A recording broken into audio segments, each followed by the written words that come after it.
Need to change an app's setting on your iPhone? Here is a shortcut that takes you directly to that app's setting page with just one tap. First, make sure you add the shortcut to your control center.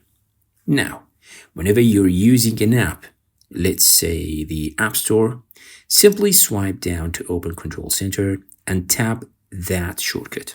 That's it. Your iPhone will instantly open the settings page for the app you're currently using.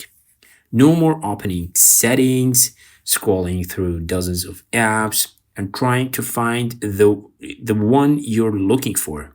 Whether you need to change notifications, permissions, cellular data, settings, or anything else, this shortcut gets you there in seconds.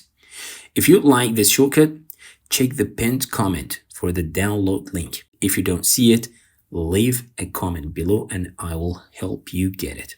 Don't forget to like, subscribe, and follow for more useful iPhone shortcuts and hidden tips. Thanks for watching, and I'll see you in the next one.